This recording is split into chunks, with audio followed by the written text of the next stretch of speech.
Welcome to Norse Code, the #1 podcast for your Minnesota Vikings. I'm your host and producer. My name is James Pagashnik. Thank you guys so much for listening. And at the other end of the tin cannon string, well, not really tin cannon string today, at the other end of the table is our analyst and co-host. You know him from numerous blogs and podcasts around the internet, most notably from Pro Football Network. He is Mr. Useful Human, Arif Hassan. Arif, I think I've learned two things this week.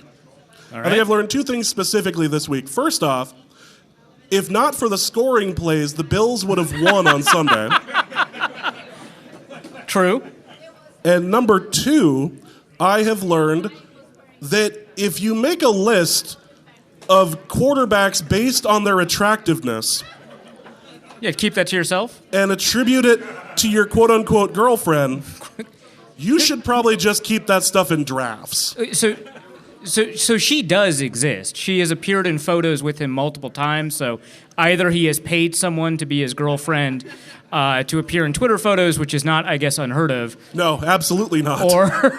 or this person exists and has either fallen on a sword fairly ungraciously for him, or actually did compose this list. In any case, you should just keep that stuff a secret. I think we had an episode where we ranked quarterbacks by attractiveness. No, that was a Patreon bonus thing that we absolutely did not. We're deleting that, by the way. That's gone. That's failed concept, unfortunately. Well, welcome to this episode of Norse Code, which is coming to you live from the Union 32 Craft House. We've got a whole mess of people here. So excited to talk to you guys. Have met a few of you guys so far. I made the mistake of drinking the beer that was purchased for me earlier while having a cough drop in my mouth, so that was a fun moment. But we will endeavor to persevere. Thank you guys so much for coming out to support Norse Code and the live show here. And before we start, just a quick thing. If you'd like to support us financially, those of you who are listening, you can go to patreon.com/NorseCode and donate They there. don't have to be listening. They can just give us money. I'm not against this. However, just a couple of quick thank yous to Dan and Andrew on Patreon. Thank you so much for signing up this week. Really do appreciate it. You can go over to paypal.me/NorseCode as well and donate for a one-time donation. Patreon, however, gets bonus episodes, access to the Discord, and a couple other fun things that we do throughout the year. So, again, Norse Code is on Patreon, patreon.com/NorseCode, or paypal.me. Now, I am seeing a few Norse Code shirts in the audience today. Yeah. That is fantastic. There's one right over here. Sir, you should zip that up. That's unfortunate. Public indecency laws and whatnot. Well, it seems like a couple of people with Norse Code merch are hiding them in zipped-up sweaters, which I approve of. You know what? There we go. All right. Yeah. But again, it's cold enough to be able to have the sweater on, which is appreciated. So you can get that over at norsecode.threadless.com. You can pick up shirts. You can pick up baby onesies. You can pick up shower curtains if one so desires. You can even pick up the Norse, I believe it's the Arith throw pillow. Oh, is there an Arith version of the throw pillow Yes, too? the Arith throw Cool, pillow, I think, great. is the I one love that. throw pillow makes that me exists. Not So uncomfortable at all. I just enjoy the idea of combining the Arith throw pillow with James's relationship corner. So, like, fiance gets upset, throws the Arith. Right. Yeah, that throws the Arith pillow at. Yeah, this makes sense to me. It's just part of an argument that you often have.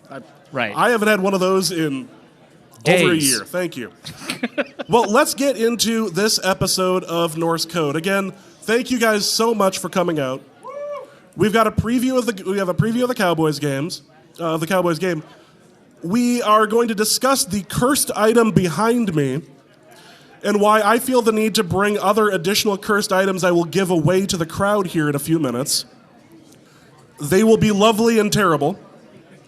And then we have a mailbag as well, in which we will also ask people from the audience to come up and ask questions and genuinely annoy a reef.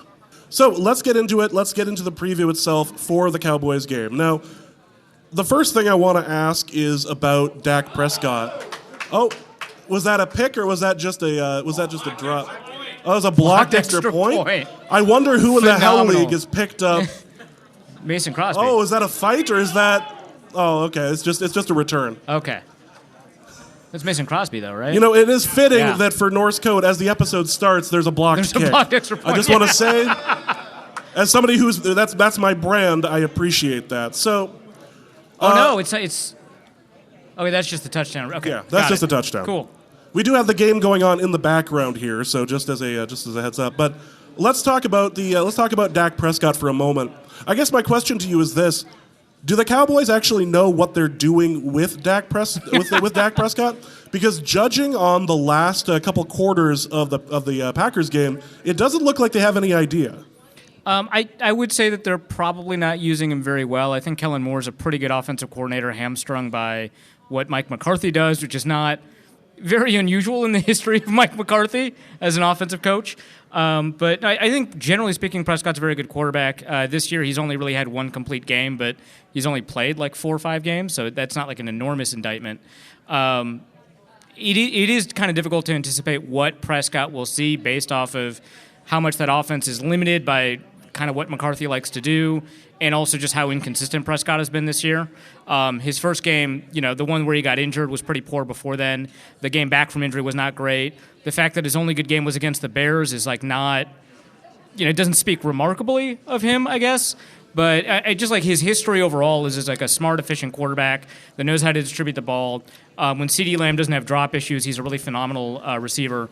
And they've got Michael Gallup, and they've got Noah Brown, and so they've got a number of receivers that have the ability to do some damage. I think that Prescott overall, if he's comfortable, if he's kind of getting into a rhythm, is going to be pretty dangerous for the Vikings. I guess the other question is involving Mike McCarthy himself. It looked like he kind of jinxed himself as he walked onto the field. Yeah, it's pretty normal too. Yeah, very true. And it's easy to say something silly like it's nice to see that his game planning and his scheming ended up causing the Packers to win a game in Lambeau. But it doesn't seem like the coaching staff, it seems like Kellen Moore has an idea what he's doing, but Mike McCarthy, he wasn't exactly on the hot seat before that game. He had managed to be a part of leading a couple of close games that the Cowboys were winning. Yeah, he's famously pretty bad at game management, so you've got that. And the Vikings, despite their history, are actually not that bad at game management. It turns out under Kevin O'Connell, they've done a pretty decent job in the 2-minute drill at the end of halves, done an even better job, of course, at the end of games in terms of managing drives. Kirk Cousins has done a better job adapting to what needs to be done at the end of games. And so, seeing that and then contrasting that with what Mike McCarthy has done, not just with the Cowboys over the past couple of years or this season, but throughout his history.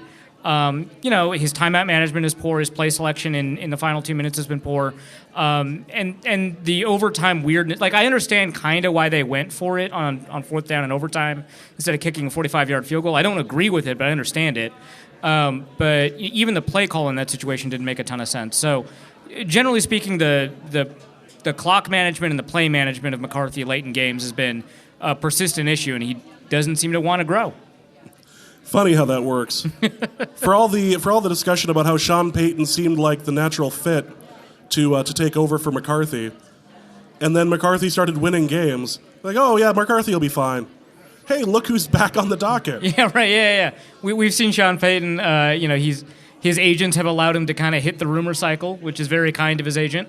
And then also he's had an increased presence on national television talking about teams like the Cowboys. So it seems like a kind of a natural fit. Jerry Jones loves to, make splash moves. So it's there. How upset do you think Jerry Jones was when the Colts went out and got a coach that had never coached before? Jerry Jones had to be sitting there going, that was going to be my move. Yeah, right. Well, the Houston Texans tried to do it before the Colts did, right? So, and they were shamed. They were shamed to the point of not doing it. Yeah, well, and it turns out Jim Irsay just has no shame. Well, so aside from the fact that Irsay has no shame, which is very clear and obvious, you just have to look through his Twitter. Which hurry up, by the way. But there's that. But also, there was no real opportunity to leak that they were going to hire Jeff Saturday, whereas who is it, Josh McCown? When McNair tried to hire Josh McCown as the head coach, that got leaked well beforehand, and so he got shamed out of it. Irsay just called Jeff Saturday without telling anyone that this was a plan, and it was hey, have you considered being an NFL head coach? And, predictably he said no, right? But the conversation evolved. There was no opportunity for it to leak, for anyone to say, get out in front of it and be like, well, this is not a great idea. Well, let's talk about the running backs for a moment, because Zeke is still running out there, but he's definitely not producing at the same rate. He's battled a couple of injuries this year. What do we expect from Zeke's production coming up on Sunday? Well, if he plays, right? He plays. Yeah. So we've seen Tony Pollard play the last couple of games. He's done really phenomenally on what is a relatively limited workload for what Dallas wants out of its running backs. Although he has been basically the workhorse, so it's kind of difficult to say limited workload. But the thing about Ezekiel Elliott is that he's done a very good job of, being patient at the line of scrimmage and then being a bully when he needs to be a bully. And now he's doing a little bit less of that. He's doing a little bit less of trying to power through tackles, and it seems like he's looking for big plays in the same way that Tony Pollard tends to find big plays. And so it is kind of an unusual situation. He is, generally speaking, a really excellent back, and his game is characterized by really good balance, contact balance, as well as balance in his cuts that allows him to kind of maintain forward momentum, which allows him to take advantage of, generally speaking, what has been good run blocking from the Dallas offensive line, which they'll still have. I mean, there are some issues in pass protection, but, they have fairly good run blocking. The tackle that they drafted out of Tulsa, Tyler Smith, has been a really good run blocker this year, despite what my consensus board thinks of him. And Zach Martin is Zach Martin, and they've been able to find ways to create room. The thing that I think kind of separates Ezekiel Elliott from Tony Pollard, so Pollard is a faster back that has a little bit less stamina.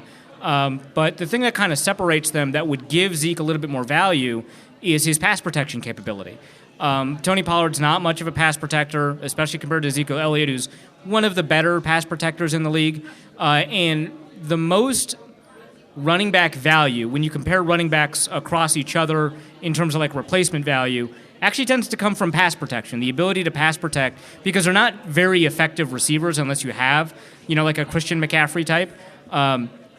Without taking into account those kinds of running backs, having good pass protection tends to put the most value relative to other running backs onto the field. You create more expected points, basically. You create bigger plays by being able to do stuff like pick up blitzes and stay inside the pocket instead of going out into a pass pattern. So that's going to be kind of the biggest difference, and we're not going to be able to measure that in the same way that we measure, like, say, Tony Pollard's ability to generate 5.5 yards per attempt or something. But as a runner, Tony Pollard's doing much better this year, and so that's kind of what's been driving a lot of the conversation. Is this going to be a situation like in a year or so where they have to decide whether or not they're going to go with Pollard or Zeke? In theory, but they're just going to go with Zeke. I mean, Jerry Jones has made it very clear which running back he thinks is better. And he knows, they've already committed a lot of money to Zeke. I don't know if the guaranteed money's run out yet. Right. But Jones likes Ezekiel Elliott, so they're going to stick with Ezekiel Elliott. It's got to be the nose ring, right? It's got to be the... Well, that and the cutoffs, the cutoff T-shirts. Yeah. Not a lot of people... I'm shocked that you've decided you can't rock that. I mean, it's the NFL. It's the no fun league. Yeah, the NFL is absolutely the no fun league, especially for people who cover it. Well, how do you think that the Vikings defensive line specifically is going to be able to handle either Pollard or Ezekiel Elliott this week? It kind of depends on whether or not you've got Dalvin Tomlinson available. Much obliged. Thank you. He was not a participant over the past 2 days of practice, so we'll see. I don't anticipate him being there, which is going to create a couple of issues. We have seen a little bit of life out of the backups. I mean, I think James Lynch, for example, has done a pretty good job. Sorry, I got to speak into the mic. James Lynch has done a pretty good job getting better at holding up and being an anchor in the running game, which is something that he was, despite having been cross-trained at nose tackle, something he was struggling with a lot. This past week, for example, I thought he did a pretty good job getting into the backfield. We're seeing a lot out of Khyiris Tonga, who they just basically picked up off of waivers as a nose tackle, and they're going to need to draw upon those kinds of guys in order to kind of supplement what like Harrison Phillips can do well. The interior run blocking of the Vikings is generally, a run defense is generally pretty good. You kind of want to see a little bit more from Jordan Hicks. And Eric Hendricks is, as a run defender, not having quite... I mean, he's still good, but he's not having quite the year that we're used to seeing from him. And I think that's just because of the nature of the defensive line and what's being asked of them more than anything else. when you look at kind of the edge defenders, Daniil Hunter continues to be a good run defender. He is kind of fit back into his role as a pass rusher. But it's Zadarius Smith that kind of worries me the most. Not because he's not a great player. He's absolutely a phenomenal player. But as a run defender, he's just not the same player as he is as a pass rusher. And so they will have the ability to kind of, especially because Tyler Smith is going to be the one that lines up against Zadarius, they're going to have the ability to kind of bounce it to the left side. So in the past, this has been an offensive line for Dallas that has been terrifying. This has been a line that you haven't been able to penetrate. Last year or so, that hasn't really been the case. What about this year? So I mentioned Tyler Smith and I mentioned Zach Martin, and they're both playing pretty well, especially as run blockers. Zach Martin is kind of an all-pro, all-everything. He's still having another great season. You could put him at any spot in the line, and he'd put together a Pro Bowl quality season or better.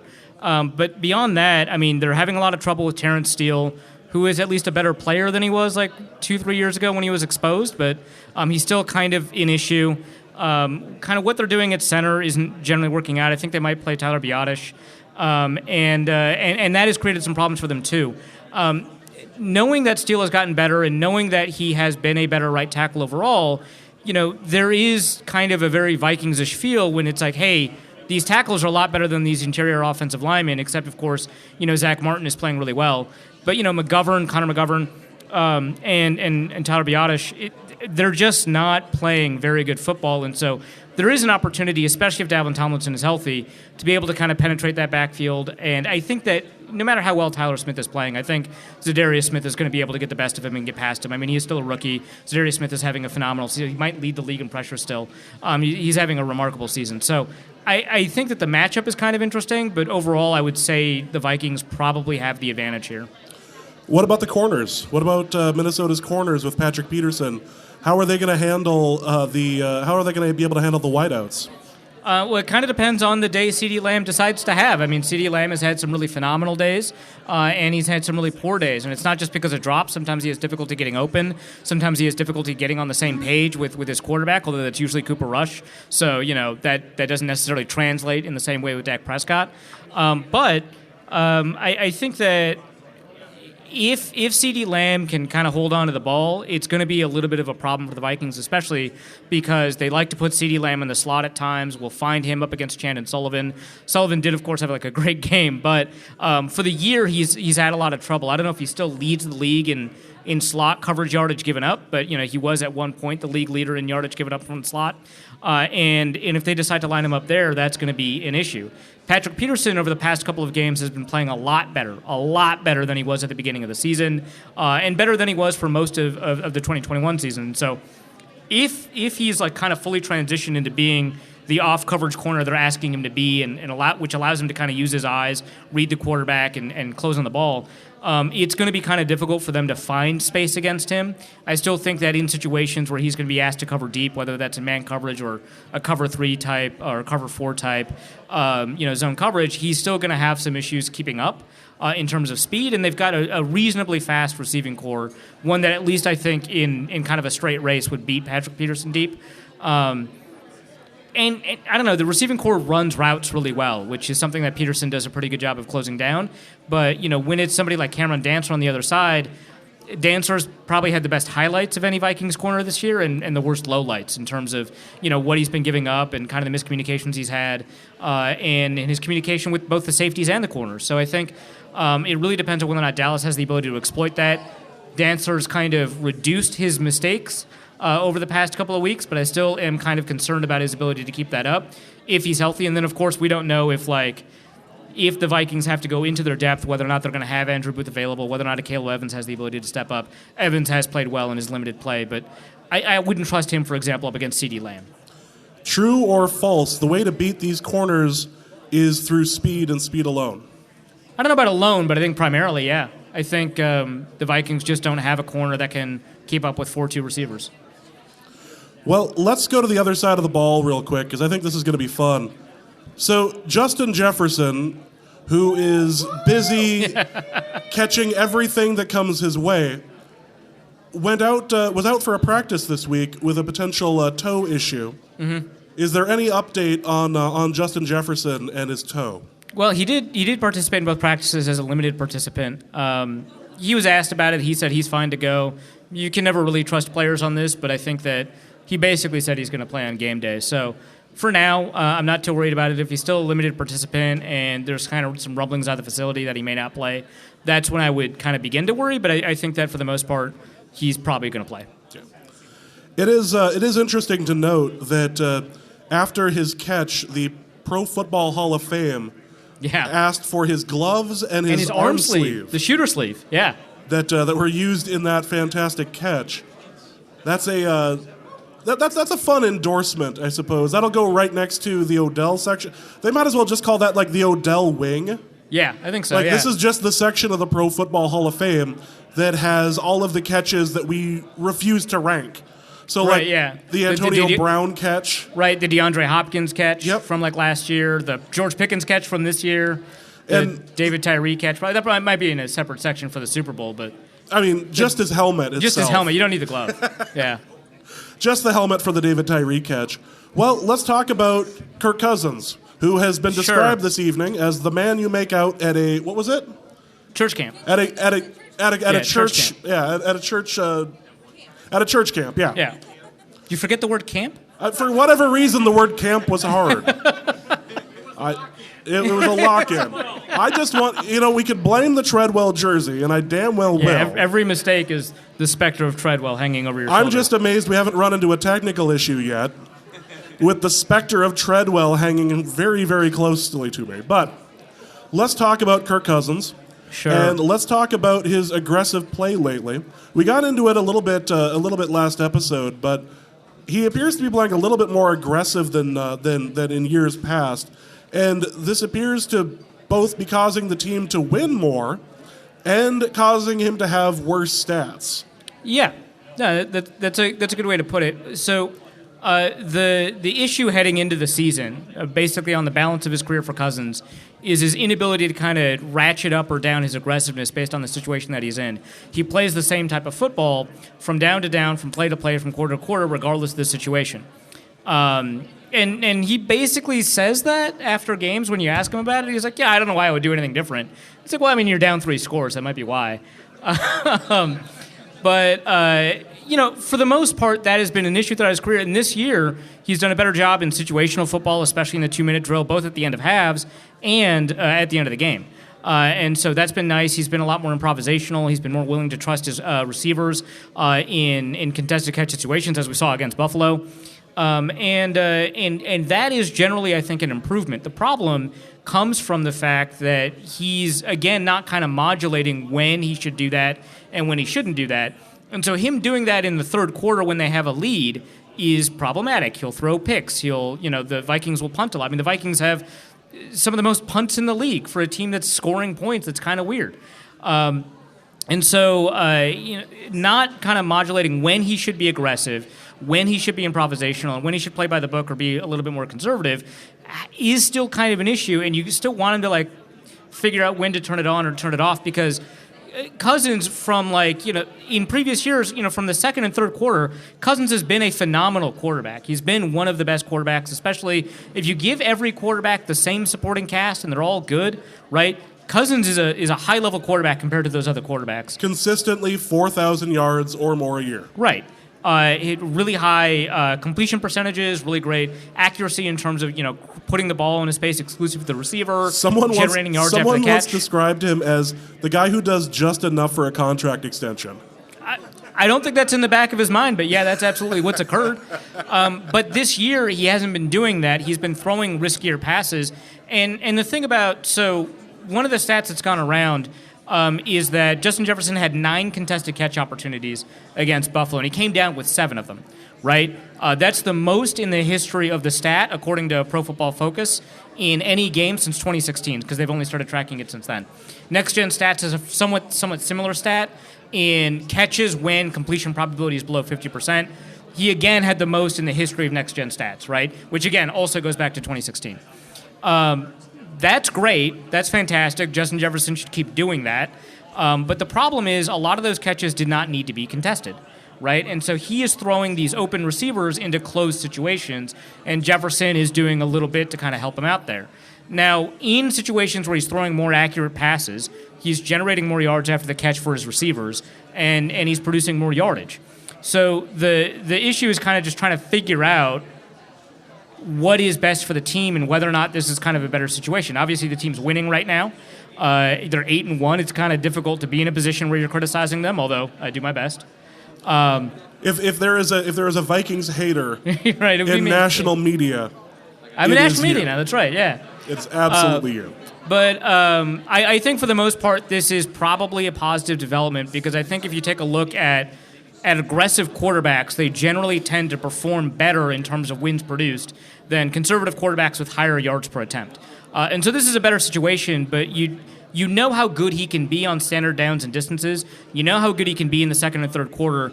And you know that if he combines that with the aggressive improvisational guy that he is at the end of halves and at the end of games, you know that you can get a really good quarterback. Like if he can access the best of both his 2021 and 2022 seasons, he is legitimately a franchise, like a high-level top 10, top 8 quarterback. But the problem is he's not accessing all of those in the same game. So is he just a better version of Case Keenum in 2018? I mean, it's kind of or 2017? 2017? Yeah. That one's tough because Keenum was a little bit luckier than Cousins, I think. Are you sure? I'm sure. I'm sure. Because I've been watching these balls that get thrown up to Justin Jefferson, and there seems to be a lot of Diggs moments. There were some catches that occurred in Keenum games. Like Adam Thielen and Stephon Diggs both had some phenomenal catches that in Keenum games where we asked Keenum, hey, how did you know that receiver was there? And his answer was, I didn't, right? He Kyler Murray'd it. Kyler Murray'd it. Yeah. So I think Keenum was actually luckier. And Keenum, he had like a 2% sack rate on pressures. Not in general, but when he was pressured, he was only sacked on 2%, which is insane. That's nuts. That doesn't happen. Mahomes is the best quarterback that we've seen in terms of avoiding sacks while under pressure, and he doesn't hit 2%, right? So he was also lucky in that capacity, whereas Kirk Cousins is not, right? So I think that Keenum is got away with more in 2017 than Cousins is now.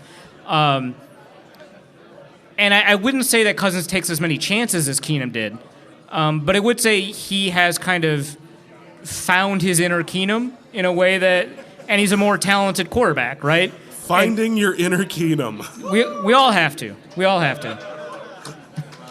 Well, we found the show title.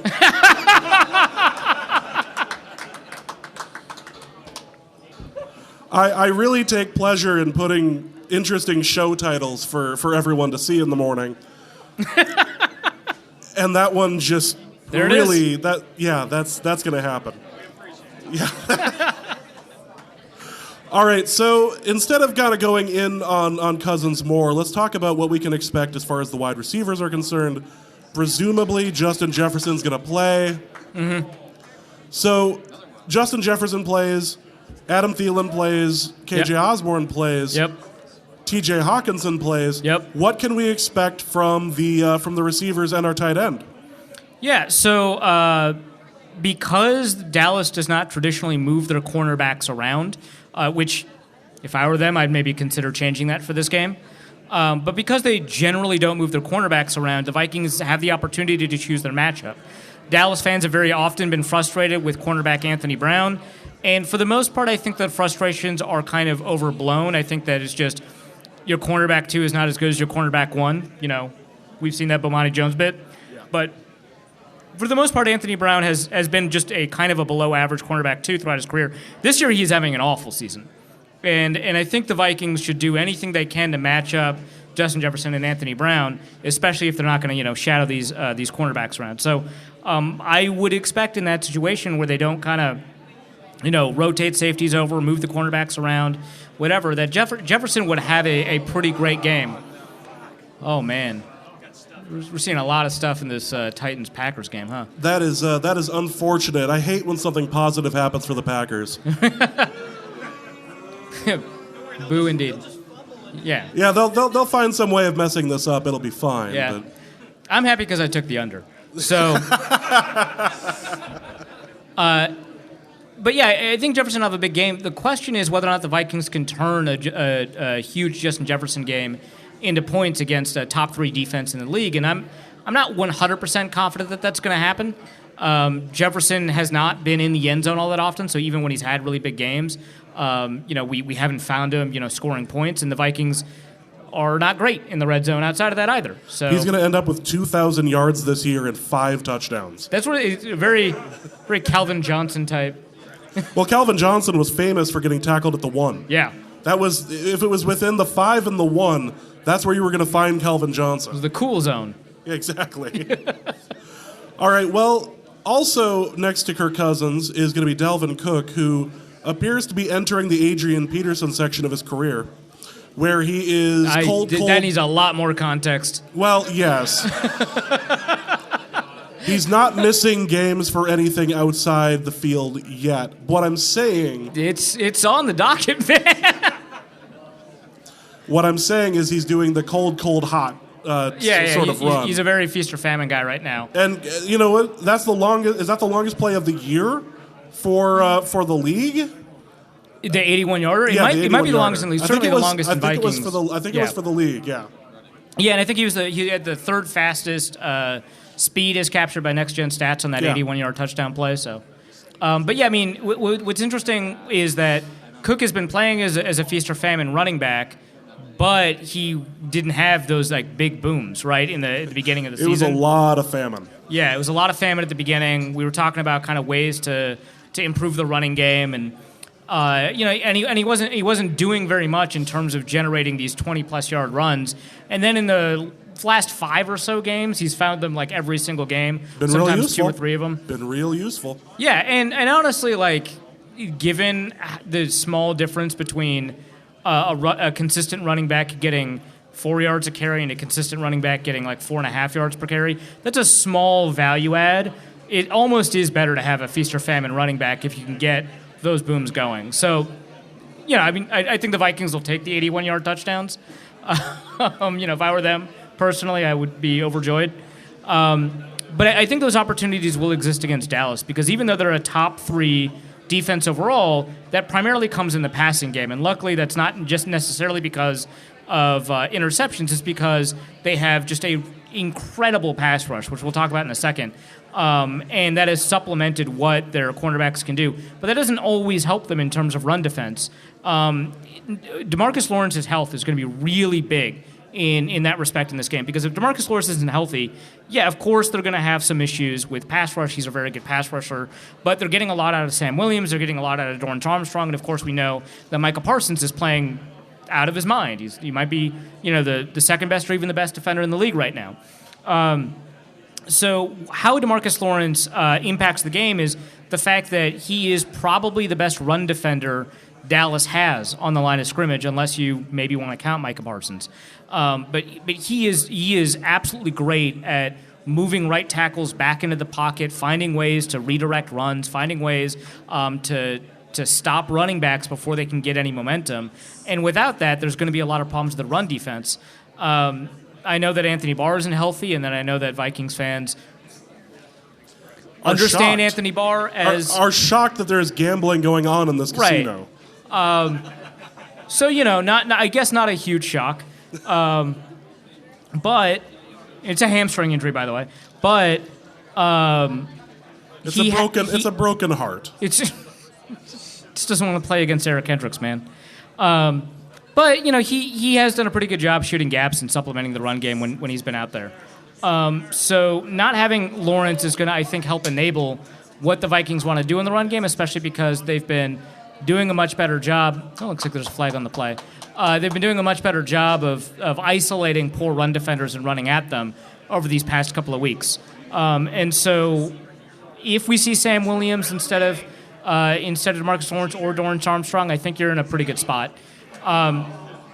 Beyond that, I think that you have to find a way to, because like Leighton Vander Esch is playing a little bit better. Beyond that, you do have to make sure that your guards and tackles are getting out at the second level a little bit better, and the Vikings are doing a decent job of that, but not a great job of that. Overall, though, it is a fairly weak run defense, relatively speaking. So Aaron Rodgers just got a intentional grounding. Yeah. In the end, it looked like he was in the end zone when it happened. I feel like that should have been a safety. The ball does have to be in the end zone. Yeah. That is very unfortunate, but the Titans are going to get that at the Packers 42. So yeah, there are worse situations that could happen. All right, let's talk about the offensive line for the Vikings, which has been a bit of a surprise this year. Yeah. They've been successful. Again, this is the surprise. What are we looking at as far as the pass rush and the run defense of Dallas? Yeah, so I've already kind of alluded to it, but they have the best pass rush in the league. Micah Parsons has been doing a really good job as an edge defender, and some of it is stuff that because he's pretty unusual as a pass rusher. Right tackles have not done a great job adapting to it. Now that he's gotten a ton of stuff on film, it's been a little bit easier to kind of anticipate what he does. I mean, and it's super technical stuff, right? Like he's a stand-up rusher that leads with the quote-unquote wrong foot as a rusher, and that throws tackles off. When that gets solved, or when tackles anticipate that, they do a better job shutting him down, but he also happens to also individually be a really great edge rusher. It's not just some technical trick. And so he does a pretty good job of getting into the backfield and making sure that he can win despite being 230 pounds. He can win with power against some pretty big right tackles, but he primarily wins with speed and finesse. He does a great job spinning under the inside. And Brian O'Neill's been playing really, really well. The Vikings and fans have set really high standards for Brian O'Neill, and I think that's fair. As a top 3, potentially, definitely top 5 right tackle. And I would say that's not the feeling I'm getting from his level of play. He's still a really high-level right tackle, but it's not in the top 3 kind of territory that we were kind of hoping for, and that's what you kind of need against somebody like Micah Parsons. And so that is going to be a matchup that's going to maybe help define the game a little bit, because if they can't find a way to slow down Parsons, especially if Lawrence isn't healthy, then Cousins is going to be under duress a lot, and the Cowboys have done a really good job creating that pressure. Aside from that, though, they have a really great edge rusher core. Their rookie Sam Williams has been getting 10 to 15 snaps a game. He's been getting a lot of pressure on those snaps. We've seen a lot of really great stuff from Dorrance Armstrong, who's got a really good instinct for causing fumbles.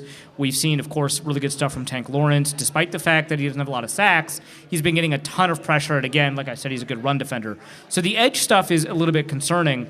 The thing is, in the middle, the Cowboys have had a lot of trouble with their defensive tackles, and that's going up against another Vikings weakness, which is, of course, the guard-center play, especially the guard play of Ed Ingram.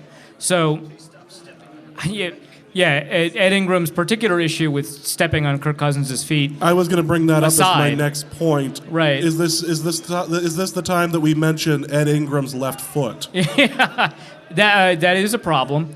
But I mean, he's just a bad run blocker and a bad pass protector. I think you might take some of those mistakes if he was good at the rest of his job, but he's not.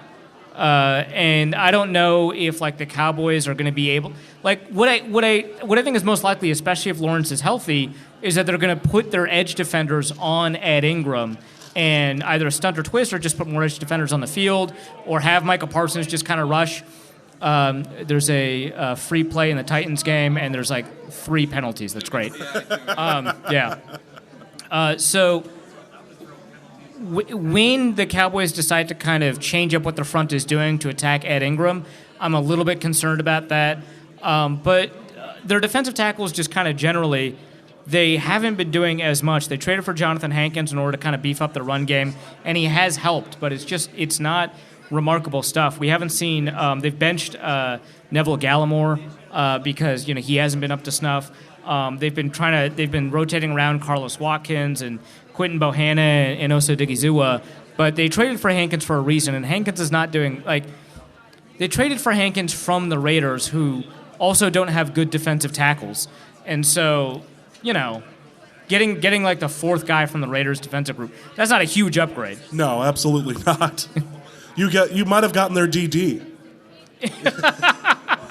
which is a very important role. It's a critical role on the Raiders. It's a very critical role for the Raiders, but you might have just taken their DD, which might explain a couple of things happening right now. But Jesus Christ.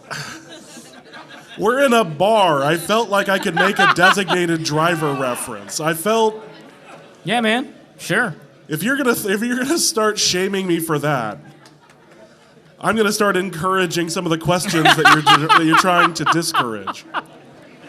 I am the one who curates the mailbag. Jeez. So I have to ask, because I'm wearing his jersey, about CJ Ham, the captain. Captain Ham. About that got louder cheers than Justin Jefferson.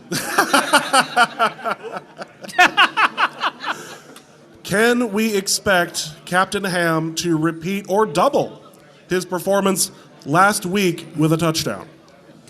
So you like 2 touchdowns? Yeah. The sky's the limit for Ham. I don't want to bet against him, but I'd say that's kind of unlikely. Okay, so primarily I think that the Vikings will probably want to put more tight ends on the field. I mean, if there is kind of a weakness in the Dallas passing defense, a lot of it kind of has to do with tight ends. So I think that you're probably going to play more 11 personnel or 12 personnel more than 21 personnel.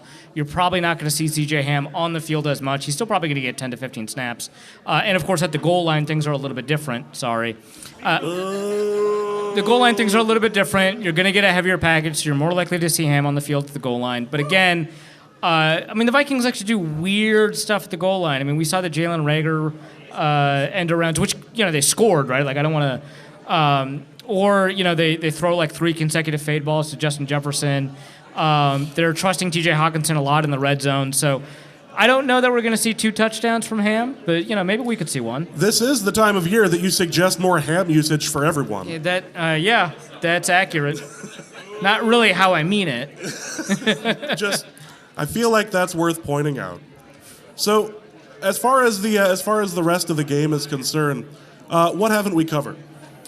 I would say that from a special teams perspective, you want to watch out for Kevontae Turpin, who the Cowboys picked up from the XFL. He's a really good returner right now. I think he's returning a little bit better than Kene Nwangu, who obviously has been playing really well. And the Vikings have a really great kickoff return unit, and so that's going to be kind of strength against strength. That's kind of worth watching a little bit. Other than that, I don't know that we missed much. I mean, we didn't talk very much about the Dallas safeties. Of course, it's going to be a revenge game again for Jaron Kearse, and he did all right in revenge games against the Vikings, so I guess you can count it. But yeah, Brett Maher's having an okay season. They don't seem to want to use him all that much, but there's not a ton more to add in terms of context. Well, before we get to the mailbag, I just want to take a moment.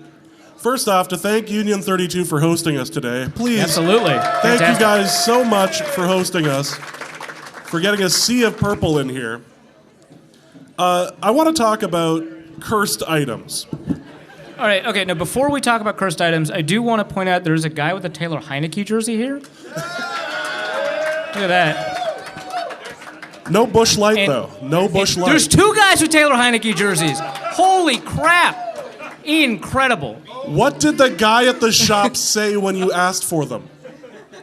They're custom. Oh, online? Okay, online. Yeah. Oh, they're Old Dominion. Oh, wow. The inaugural Old Dominion football team. Fantastic. Look at that. That is something. That's like me going up to the guy who now works at the college I work at, who's a James Madison alum and worked there for a number of years. I went to him on his first day, and I went, I understand that you were one of the residential directors at JMU, and he went, absolutely. I went, were you at the homecoming game last year? And he said, I was. Against the Campbell Camels? Yeah, yes. Against the Camels, the fighting Campbell Camels. Like, absolutely. We should talk sometime.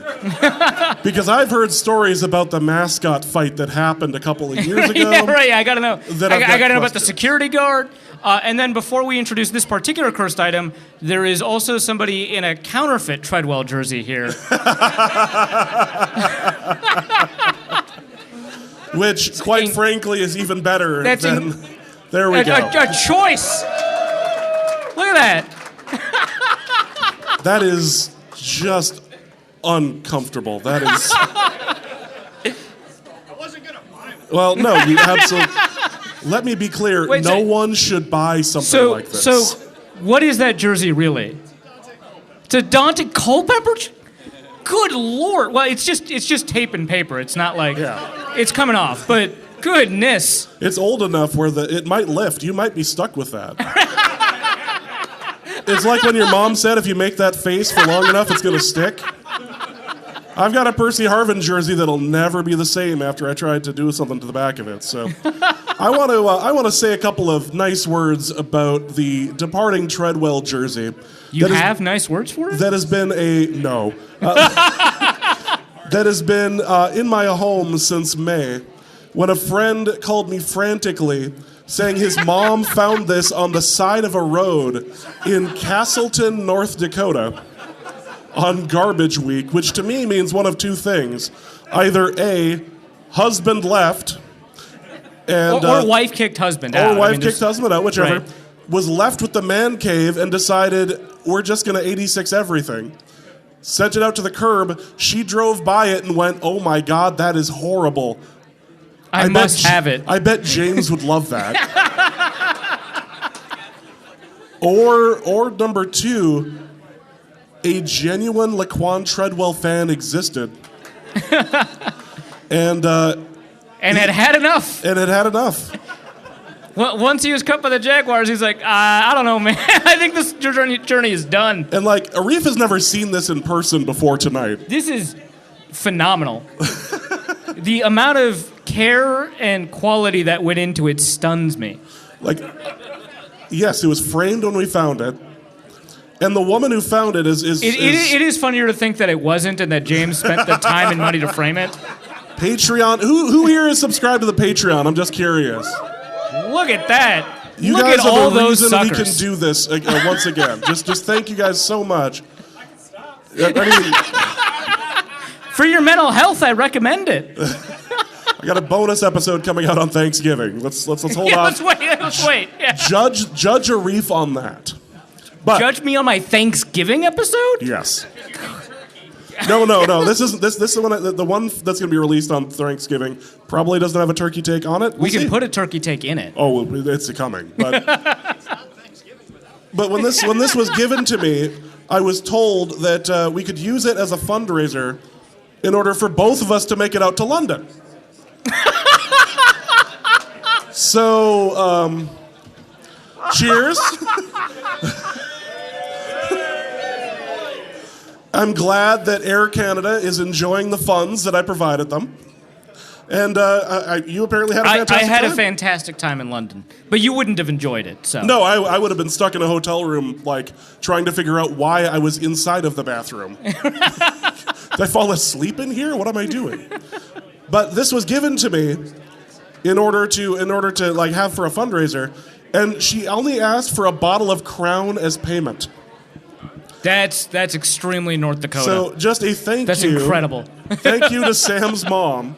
One of my best friend's moms found this on the side of the road, and we went to Castleton to get it, and even then I went, this is ridiculous. And it wasn't until Arif and I were on a show where we both realized, oh my God, there's a certificate of authentication.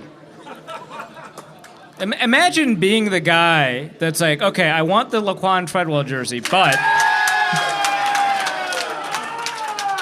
I need to know that it's real. This thing is going home with you? This is absolutely not. This is not coming home with me.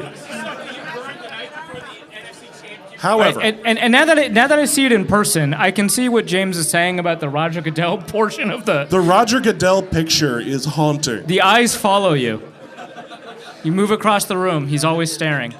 But whenever I come to Egan by the way, for a the Titans live are up show, 14-6. Nice. Or they're about to be up 14-6. All right, 14-6. Yep, 14-6. Now, whenever I come to Egan, I like to bring gifts for the table. But Arif doesn't want these. So I am going to be giving these two items out. Now, I believe in the importance of cursed items. I may just start a museum of cursed items that's like a traveling part of our live show. Speaking of, do you still have the Christian Ponder Lego? No, the Christian Ponder Lego thing got sent out. Wow. And Luke How generous Braun, you are. Luke Braun went home with the Lego Carson Wentz. Good. And it fell apart to the surprise of absolutely no one. However, I do have a couple of cursed items I would like to supply as part of the Norse Code Museum of Cursed Items. The first thing I have is a signed Ryan Leaf rookie card, which I got from Ryan Leaf personally. There is one episode where he explains how he encountered Ryan Leaf. So Ryan Leaf, I can attest to the fact that this happened. So Ryan Leaf came out to the college I work at, and he did a big speech about don't do drugs, don't do alcohol, try to find yourself, all of that, which is a fine statement. He did get arrested after that. Very shortly after that. But he's not wrong. The speech is correct. And at the right? time, what's great is at the time when we recorded that moment, I had said Ryan Leaf sounded like he was giving a speech to himself. It didn't sound like he was giving a speech out to the crowd. It literally sounded like a pep speech you give to yourself looking in the mirror. Yeah, exactly. So I have a signed Ryan Leaf rookie card. Now, I think the unsigned Bledsoe non-rookie card is probably worth more. But they are two sides of the same card. However, that's not why I would mention such a thing. Now, the envelope says, do not bend. No bend. The envelope actually just says no bend. Yeah. It doesn't... No bend. I happen to be in possession of a signed Blair Walsh picture.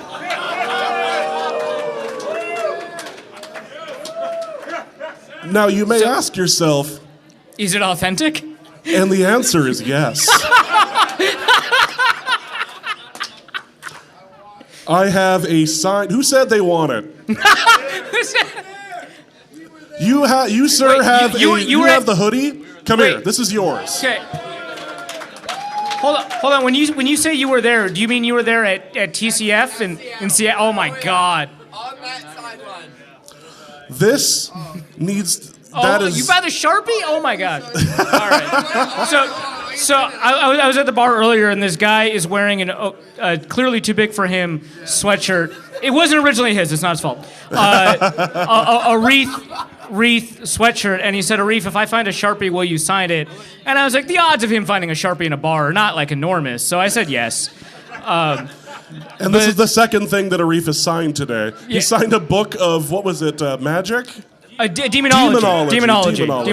A subject that Arif knows a lot about. Against my will. Which have you read the inscription, by the way?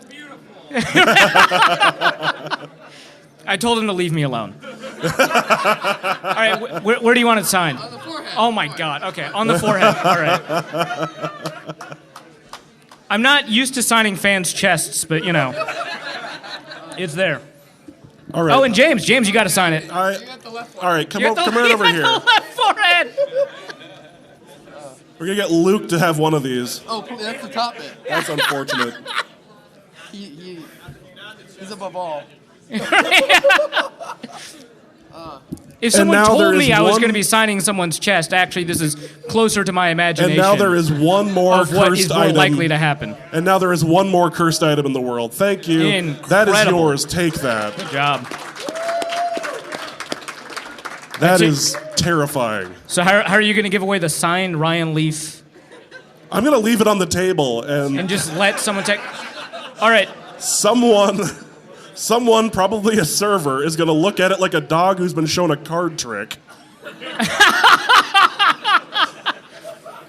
And is gonna figure it out. Who? You? Oh, wow. Look Merry at that. Christmas. All right, so before You buy Norse Code merch, you get Norse Code stuff thrown at you at shows. Yeah. I just got to figure out a T-shirt cannon for you, and we'll be fine. All right, so before we do the Treadwell thing, I know how hurt you were not to be able to bring your bingo stuff in the move. And I was given an opportunity to kind of rectify this problem for you because I know you need to chase your dreams. You're a bingo caller at heart. You're a bingo player, right? You're bingo personified. And, well, given the opportunity I had to kind of rectify this, I knew I had to find a way to get it to you. This is what I get for putting the wine bottle to Eric, isn't it? I don't know what you're talking about. What wine bottle? When I moved, I grabbed no bingo material. So Yeah, so Don from Ohio, one of our most loyal listeners. who is absolutely real, much to the chagrin of a number of people who have asked. Yeah, we saw his face on a Zoom call. It's rough out there. Especially for someone who looks like Don, yeah. So he provided you with a bingo book, strategies to get better at bingo, a thing I didn't know you could do. And I know how much you value that kind of stuff, but it was a very quick move out of your apartment, so I understand that you weren't able to grab everything that you wanted or needed or desired. And I don't have the bingo book. I know that, the original is what matters. I'm sure you'll be able to find it. But we were able to find a shirt that kind of, I think, speaks to your soul. Oh, it's upside down. What does it say? Wow. What does it say, James? Come on, caller, make me holler.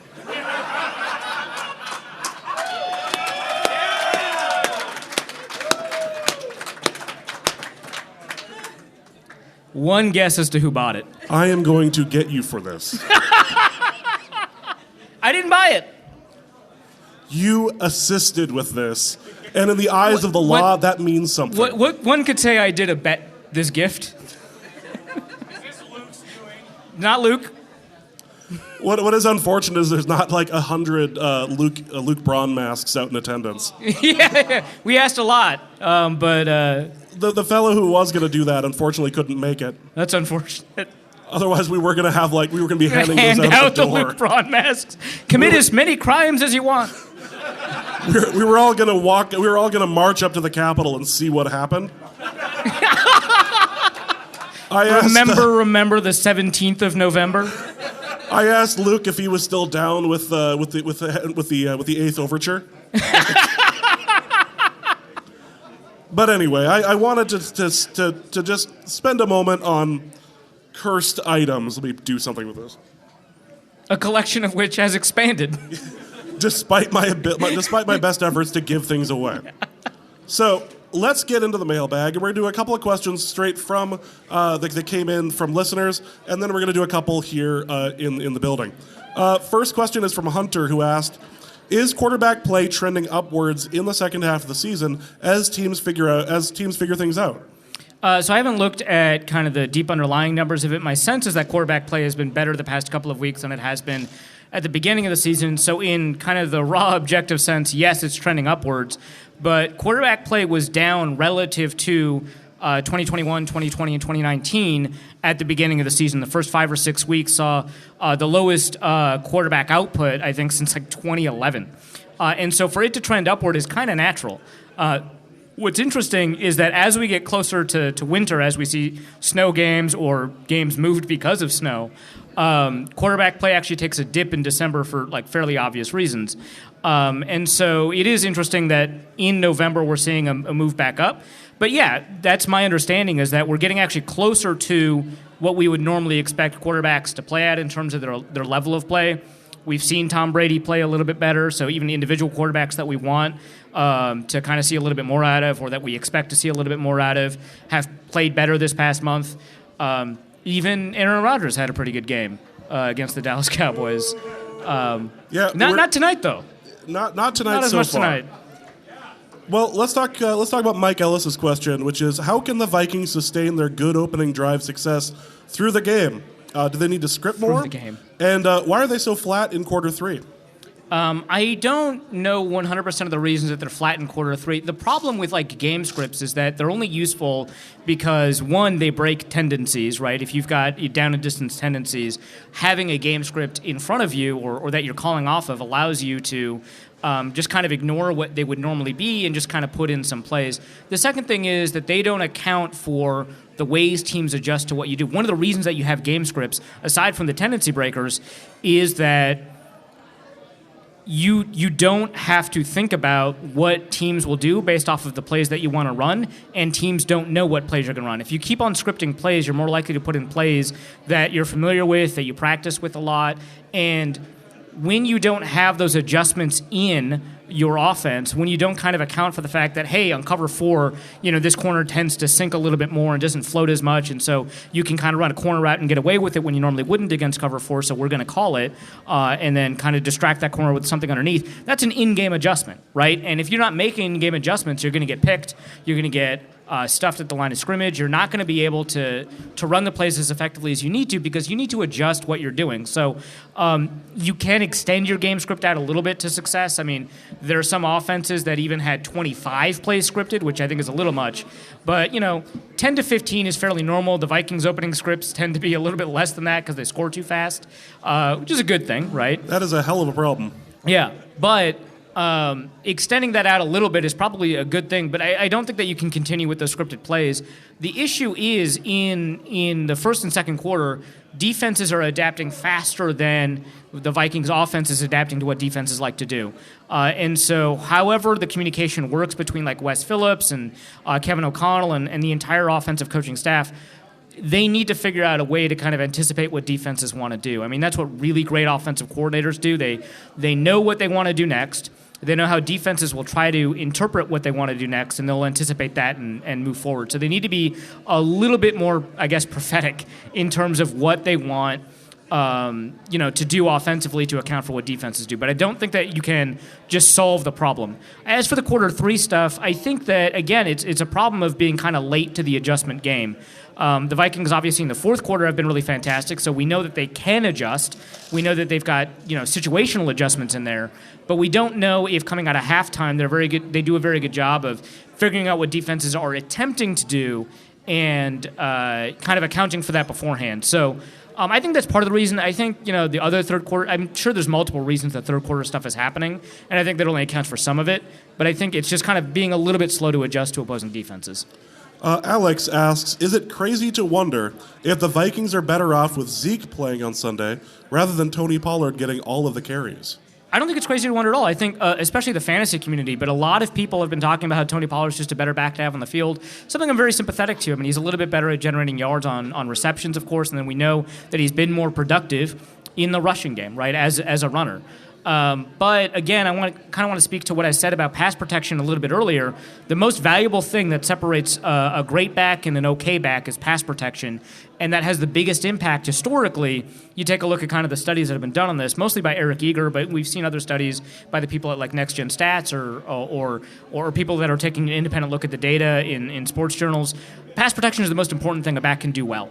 And Zeke is a better pass protector than Tony Pollard. So I think the numbers that we see on the field in terms of the box score and the rushing totals, that absolutely favors Pollard.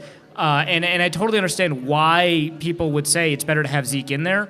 But I think kind of the hidden yardage kind of presented by clean pockets versus messy pockets, that's going to be a bigger advantage that Zeke provides over Pollard. Well, we're going to do one more question, then we're going to open it up to the audience here.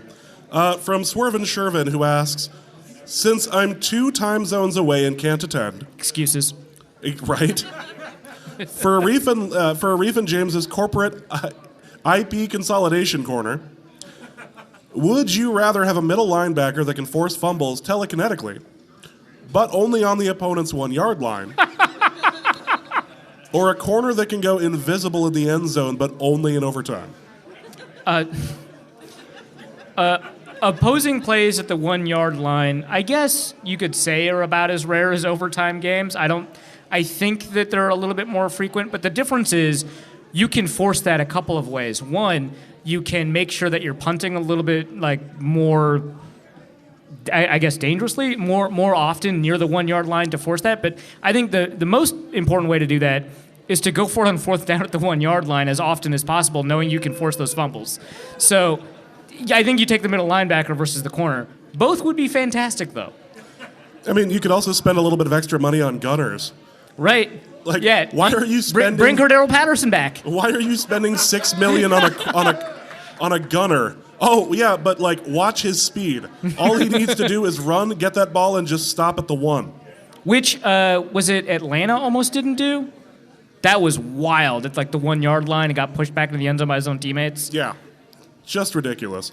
All right, so we're going to open up a question to the audience. If you have a question, anybody with we've got somebody walking up. Oh, this is great. Even though he was told earlier to leave Arif alone. Yeah, in the signed book. Hello. Oh, by the way, you asked a question on Twitter. I did, yeah. Like, so you've already submitted a question. Okay, I can put the No. mic down. You can. I'm just letting you know. You're the boss here, Arif. So I was having a debate with a friend of mine. Good. And this is how he concluded the debate, and I'd like your thoughts on this. I get the conclusion, but not the beginning? Yes. Okay. Someday in the distant future, with gray in our hair, we will walk arm in arm through the Vikings Museum celebrating the greatest QB in Vikings history, Kirk Cousins.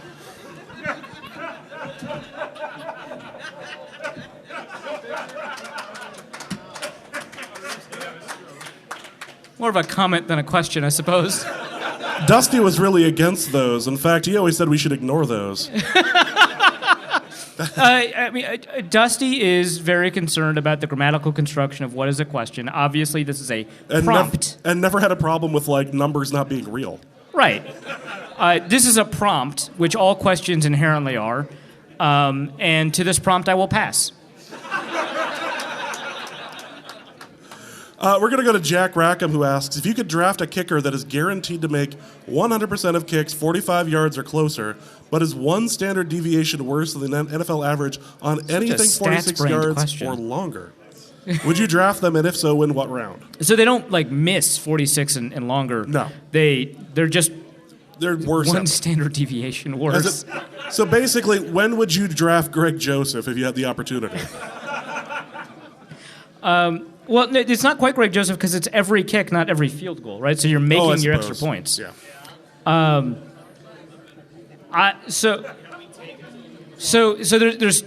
There's two elements to this that I think kind of make this interesting.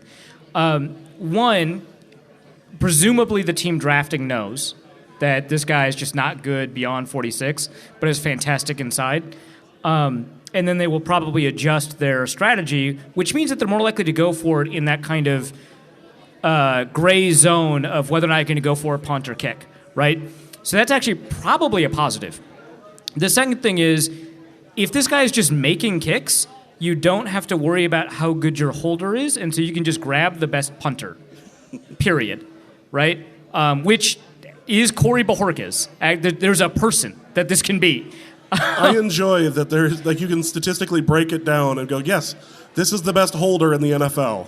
Well, he's the worst holder in the NFL. Oh, okay. Yeah. That's even worse. Okay. That's true. I shouldn't know these things. But I do, and this allows you to get a really phenomenal punter. Now, the Vikings don't need to do this because Ryan Wright is, like, pretty good at both holding and punting, but it gives you some opportunities kind of down the road, and not many people want to pay Corey Bojorquez, so when it comes time to negotiate a contract with Ryan Wright, you can just call up this guy that's been screwing up kickers' careers for a while and just say, hey, man, doesn't matter, head on over. He's going to be the first holder to make it into the Hall of Fame. Yeah, it's perfect. So I would say the fourth round, right? Because that's where Cade York was drafted. That's where Zane Gonzalez was drafted. Now neither of them are good, but the idea of a good kicker being there in the fourth round is something you can get, and when you can guarantee a kicker outcome, that changes things. So. The idea of a good kicker is also an excellent episode title I can't use. Yeah, it's unfortunate for you. A, because I'm pretty sure that, like, iTunes would just reject the idea of it. All right, does anybody have a question for Arif? Oh. Got one in the back here. We'll go to you next. What's your impression been of the rookies this year, specifically our rookie corners, Caleb Evans and Andrew Booth? Andrew Booth, yeah. So the question is my impression of the rookie corners this year, or the rookies, and in particular the rookie corners this year, including Caleb Evans and Andrew Booth. So I'll say, first of all, we're not getting very much out of Adarian Lowe or Jalen Naylor, so I'll kind of excise them. Isaiah Temelo is a developmental player, so it's fair to say that this fifth-round defensive end is not doing much. Beyond that, Brian Asamoah is about where I expected him to be, maybe a little bit better because he is seeing the field a little bit more often, but he still has some trouble kind of reading what he needs to read and getting to where he needs to get to, but he is really fast and can make up for that mistake while he continues to learn the playbook. Outside of that, you've got a Caleb Evans who's seen the field a lot, or a fair amount for kind of where he was drafted in the cornerback situation the Vikings have. You have Andrew Booth, who has not seen the field as much as you'd kind of hope given his draft position, his pedigree, mostly because of injury. We have Ed Ingram, who we've talked about already, and of course Christian Darrisaw. Right now, Christian Darrisaw is the top-rated tackle in PFF. He is playing phenomenally. His some of the statistics aren't as phenomenal as that. His pass block win rate is outside of the top 10. His run block win rate is up there, and I think that that's fine because the Vikings are asking Christian Darrisaw to do some of the most difficult stuff you can ask an offensive tackle to do, and he's doing it against some really good players. And so having him aligned outside without any help, away with a split away from the rest of the offensive line, which I've talked about in a couple of episodes, it puts the tackle in a remarkably difficult position in terms of beating speed rushers, beating guys who can kind of spin inside, and in dealing with twists and stunts. And he has done a phenomenal job picking up on all of that. I don't think so. PFF has him as the highest graded tackle right now. I don't think he's the best tackle in the NFL, but I think he's on the trajectory, which is a really great place to be. So my impression of Christian Darrisaw is that was a knockout pick. Phenomenal work by the Vikings. Great. Ed Ingram, maybe less so. Again, we've talked about him. Not a great pick. They should have picked him later for a number of reasons, both on-field, which I did write about. I did scout him a little bit, and I think as an on-field player, he is more of a third or fourth round pick. And then off-field is extremely worrisome, which I won't get into here. Caleb Evans is playing, I think, a lot better than you'd expect a fourth-round pick to play. His ability to kind of pick up on defensive adjustments, pick up on what the route kind of demands of the defense and how option routes are affecting the way an offense is running. That's really great, especially for a guy who wasn't supposed to know this stuff. I mean, he was playing in a remarkably simple defense in his final year in college, which, I mean, he transferred from an SEC school, so, it's not quite the same as just a guy that you pick up. But he's playing really well. He's really long. He's really athletic. There's still probably some technical work that he needs to do to be able to deal with some quicker receivers, but I really like what they've been able to get out of him. And as a fourth-round pick, the Vikings look like they're getting their money's worth out of him. Andrew Booth, that one's really difficult. I don't really know kind of how to evaluate him. When he's on the field, he is okay. For a second-round pick that has a first-round pedigree, he's certainly not like a huge issue, but he's not getting onto the field very often because of injuries, which was, of course, one of the primary concerns about him. Unfortunately, we don't get to talk very much about Lewis Seen, the first-round pick, because of the fractured leg, which he sustained in London. It was so bad that he had to stay in London to get surgery done before heading back into Minnesota, where he is now. But as a special teamer, he was really great.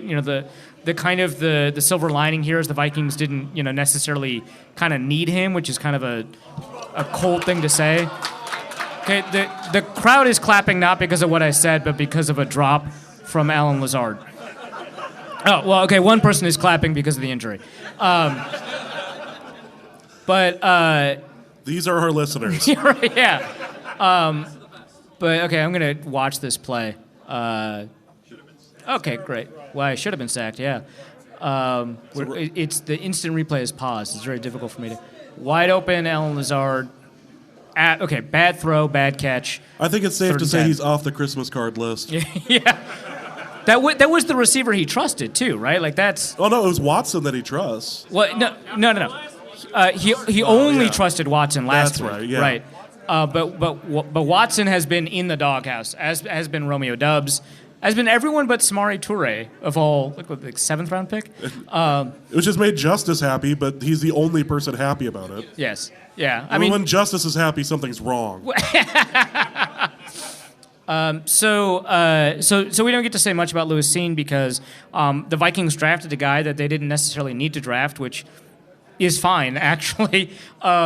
But Cameron Bynum has been playing all right as a safety. He's a starting quality safety. So you didn't need to see Lewis Seen on the field, but he was a pretty decent special teamer before he had to be injured. So that is kind of where you're at in terms of evaluating him. There is the possibility that Lewis Seen may not be healthy at the beginning of next season. That's how bad the break is. And we'll kind of see kind of how his recovery goes from there. All right, we had a question from back there, if you want to come up here real quick. And ask it for Arif.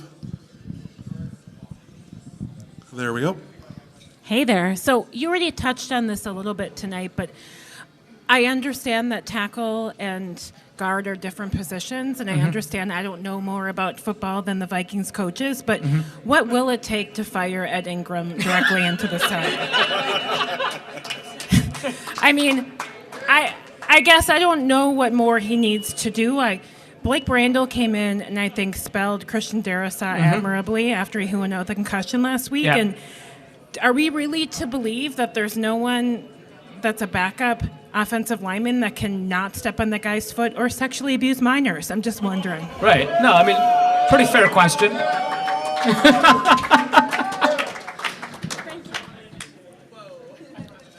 Everyone is saying, whoa, like we didn't all talk about this forever for like 3 months ago, right? Yeah, like it wasn't heavily insinuated a couple of minutes ago, yeah. Right, yeah. Absolutely fair question. The question becomes more interesting if Ed Ingram's actually playing really well, right? But he's not, so we can talk about it, I think, a little easier, I guess. I don't know. This is kind of, so from an on-field perspective, this is kind of like the Drew Samia problem, right? Like, oh my God, why are we playing the fifth string guard instead of Drew Samia or whatever, right? I'm trying to remember the string of guards that were ahead of Drew Samia, and my mind is like blanking right now. Okay, so someone shouted out Oliudo, who obviously was the starter. Dakota Dozier. There was at least one other, right? Was that Tom Compton?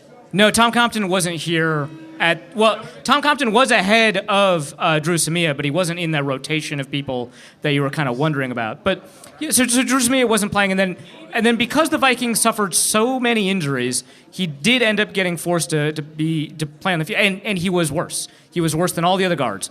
And so to some extent, the Vikings definitely made the right move in not playing Drew Samia. We did not have a history of play with Drew Samia on an NFL field, so we couldn't say for certain what his level of play was, and we just kind of had to trust the Vikings. And I remember this going all the way back to David Yankee when he was a fifth-round pick that a lot of people wanted to start.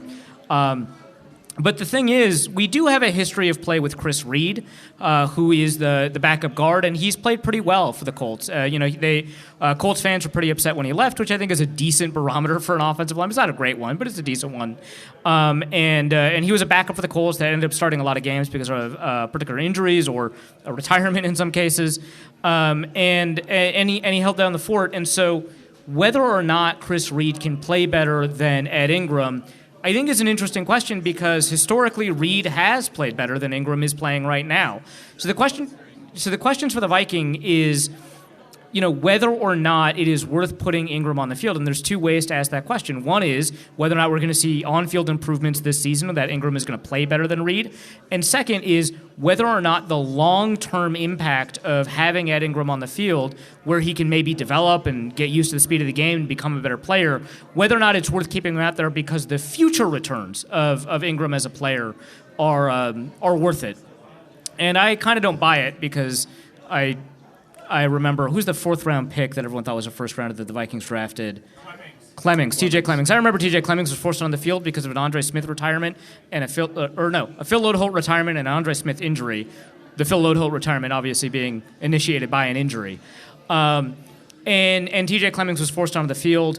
And that year, every Vikings offensive lineman was injured at one point or the other, and so they were playing all five backups at one point. They signed Jake Long off the street. I just want to point out, as somebody who's gone through the draft episodes fairly recently, Arif was really excited about TJ Clemmings. I was. And I thought he should sit for several years before he played. And that's my point. My point, he's a fourth-round pick. My point is that Clemmings was forced onto the field early and developed some really bad habits because he was unprepared to play offensive tackle. And so because he had to speed up his game, he wasn't able to pay attention to getting his muscle memory ingrained with the footwork and hand fighting techniques that he needed in order to play well. And I'm concerned that this might happen to Ed Ingram, who has been panicking a lot. And also, even off the snap when he's not panicking, just stepping on quarterbacks. So I don't buy that second explanation, though I sympathize with it. Generally speaking, I tend to say that the coaches that have the ability to kind of watch the practices are more often right than wrong when it comes to these sorts of things. But I would like to see Chris Reed at least put in for a series or two. I know that offensive line chemistry is very important. I know that communication becomes really critical. But it's not like Ed Ingram is picking up stunts and twists. It's not like he's communicating well. And so there is kind of a ceiling to how much changing that is going to be. And I think just kind of seeing what Chris Reed can do, I know it's unusual to have kind of a rotation at offensive line, but seeing what Chris Reed can do, I think would definitely be worth it.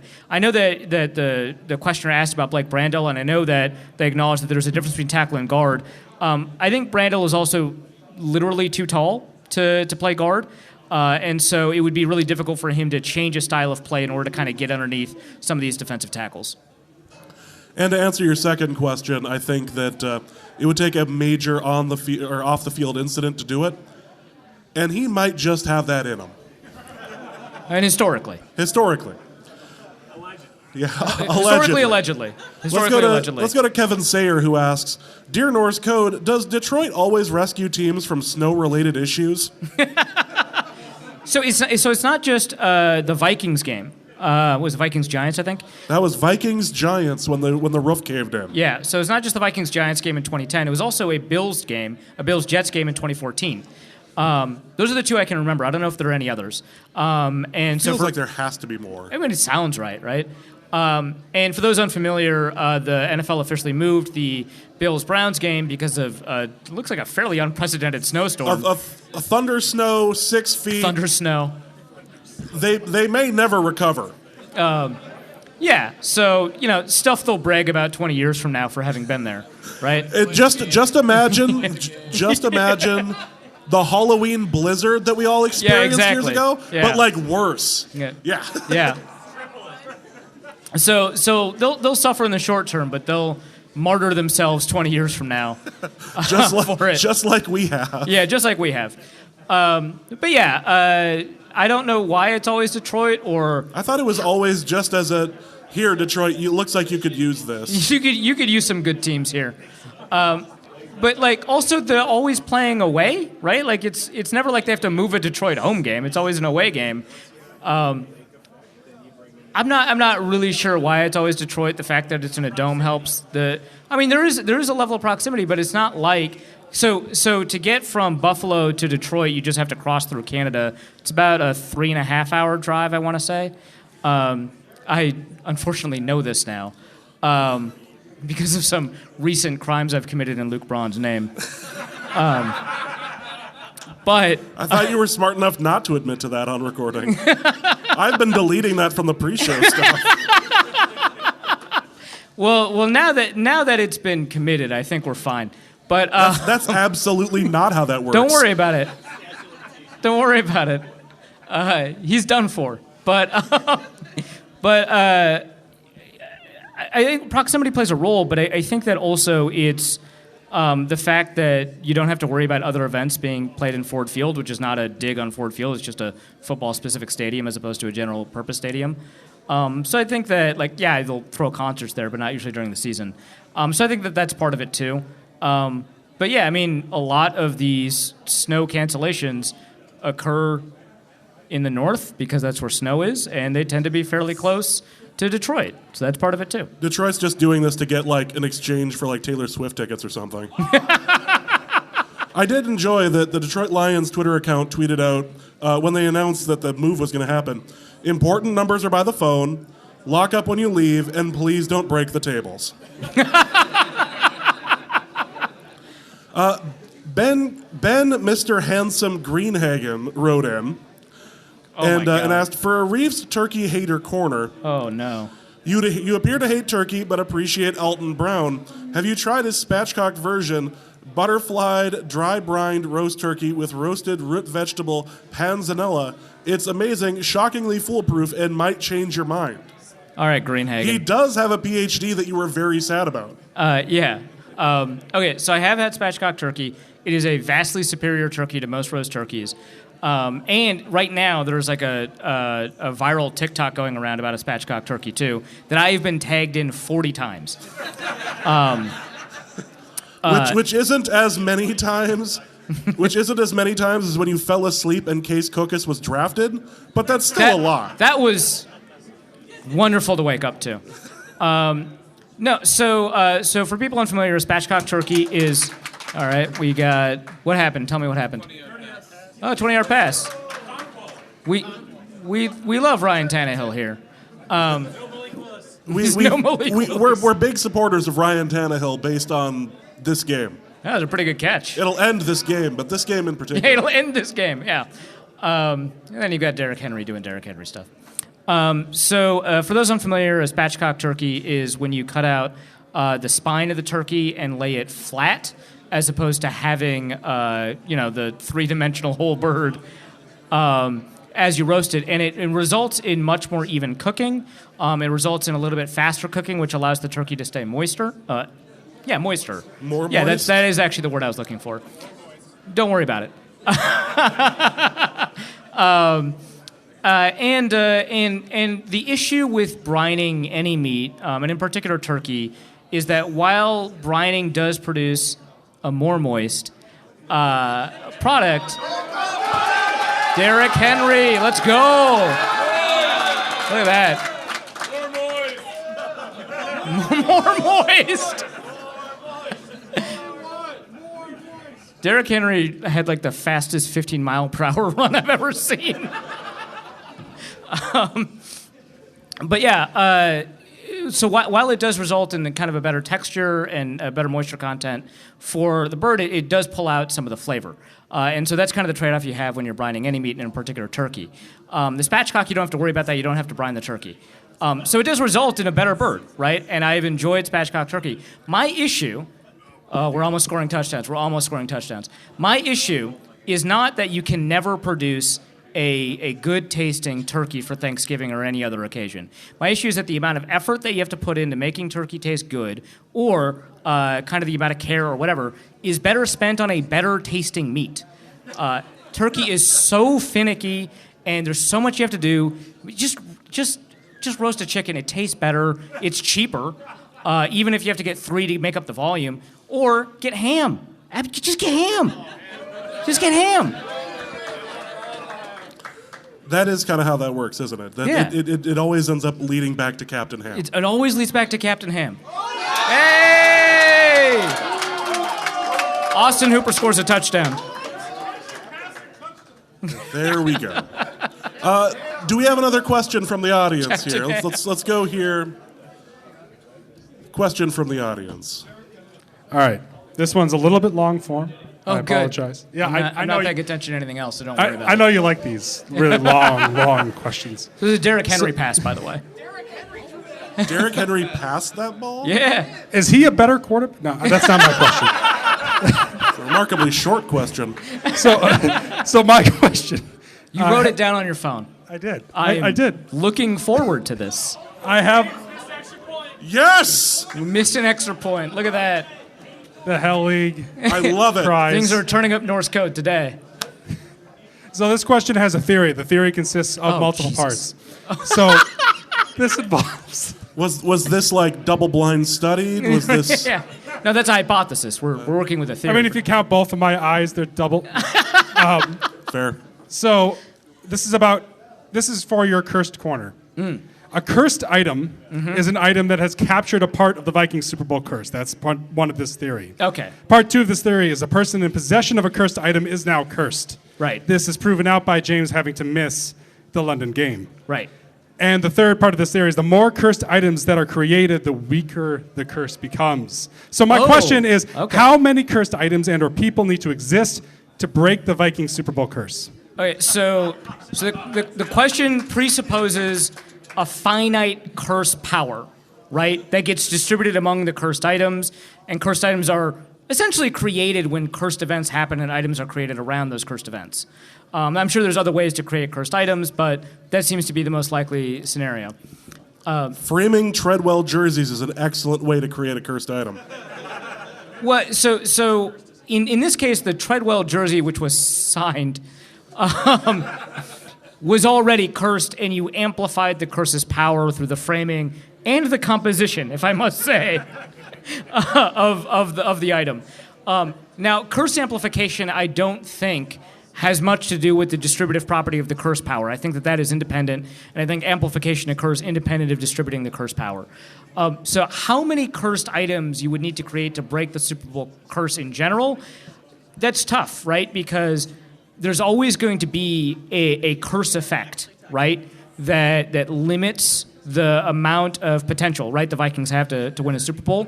But if the curse gets weaker, less effort needs to be expended in order to overcome the curse. And we've seen teams overcome curses before. Again, the listener knows about the cursed corner. We've talked about team curses like Hope of Mayo, which is not the name of the team, but is now how we know it. So, great. And also, like the Red Sox and the Cubs and so on. And so you can overcome curses, but you need to diminish the curse's power in order to make it easier to overcome those curses. So it's kind of a linear answer, right? It's the more cursed items it is, the easier it is, the less you have to do to overcome the curse. But I would say there's probably, like 1,000 cursed items out there maybe, right? And it is my job to collect them all. Yeah. The fact that you have a percentage that can be expressed is very alarming. But also would explain a lot of things that have happened in your life. Fair. I would say that the Vikings are on the path right now for an extremely cursed outcome, right? Like, this is a fun team to watch. They're extremely exciting. They might get the number 1 seed, which is crazy, which sounds like a disappointment just waiting to happen, right? Success is actually bad. Yeah, success is bad, right? It's when you overcome like the odds in a kind of standard sense, right? When you're a team that's like 9-8 in the playoffs and you're winning through, that's cool. But when you're the overdog, that's rough. That's when you're in real curse territory. So right now, the Vikings' curse potential is a little bit too high for this question, I think, to apply. But in the future, I think for sure, by the way, there's going to be more cursed items created as a result of the season, right? But I think in the future, I think if you just kind of triple the amount of cursed items that are out there, I think you're in a spot where not as much effort needs to be expended in order to overcome the curse. So my rough estimate based off of your theory and, of course, my scientific study on curses is about 3,000 items. I will say that I have gone out of my way to try to find a Josh Freeman Vikings jersey. This needs to happen. You'll be surprised to find out they don't appear to exist. So and you can't, just with the Heineke jerseys, you can't go online and custom. That would ruin it. That's absolutely cheating. I need something from that era. So if a listener happens to have that, I'm willing to spend upwards of like $20. Which is easily worth more than the jersey. Just throwing that out there. Do we have any other questions for Arif? We'll go to Tyler real quick, and we'll go back there as well. All right. This is for Arif's National Media Corner. One of the things... It's a new corner, right? Have we had this corner before? I don't believe so. All right. Well, you are a member of the national media now, so you might as well have your own corner. I found out today. Yeah, you're part of the problem. Echo bracket. In this sense, he's actually not part of the problem, but I'm wondering if you have an answer. One of the things I've noticed among coverage of the Vikings team, nobody seems to know Christian Darrisaw exists, and nobody seems to know that his play has been exemplary, and the preseason comparisons to Trent Williams are kind of coming true. Oh, geez, that's a good point. I didn't even think about that. Why is nobody recognizing it? Even like the big wigs, like Brandon Thorne hasn't mentioned him. Like all the guys from The Ringer, I've noticed they're not even talking about him. Like, why is that? Is there some kind of like quote unquote conspiracy? Are they just not paying attention? Not to talk about or are they just too blinded by not liking Kirk Cousins? Because let's be honest, we've all dealt with that at some point. Like, what is your take on it? When you say we've all dealt with that, do you mean we've all dealt with the national media not liking Kirk Cousins, or we've all dealt with us personally not liking Kirk Cousins? The latter. Okay. In my coverage and seeing everybody else's coverage, I've noticed that there's only like a select few talking about Darrisaw being like legitimately great, and I'm very confused by it. So I think we're actually about to see a lot more conversation about it, just in the offing, right? Because the fact that PFF has like tweeted out a couple of times, and now that it's gone, I don't know, semi-viral around Vikings Twitter that he's the top-graded tackle. I think that it's going to inspire a little bit more in terms of the way that people kind of dig into that. So I think we're probably going to see, people like Brandon Thorne talk about it a little bit more, which Brandon Thorne is watching the Vikings, right? He loves watching Za'Darius Smith, right? So there's no question that, for people unfamiliar, Brandon Thorne is an offensive line, defensive line specialist who does, I think it's the Trench Warfare Substack. Really excellent stuff. But yeah, I mean, he watches, these games the Vikings are playing in, and he makes sure to make a point of figuring out kind of who he thinks are, high quality players on either side of the ball. But I think we're probably going to see a breaking point where more people are talking about Christian Darrisaw a little bit more, whether that's, Robert Mays at The Athletic, who loves watching offensive linemen and talking about them and has an NFC North kind of, he's a Bears fan, so he watches a lot of NFC North football.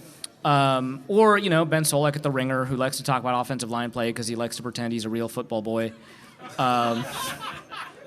I think we're going to see a little bit more in terms of national coverage. But for now, why it hasn't happened yet, I think just has to do a little bit with draft pedigree is the wrong word, but kind of draft narrative, right?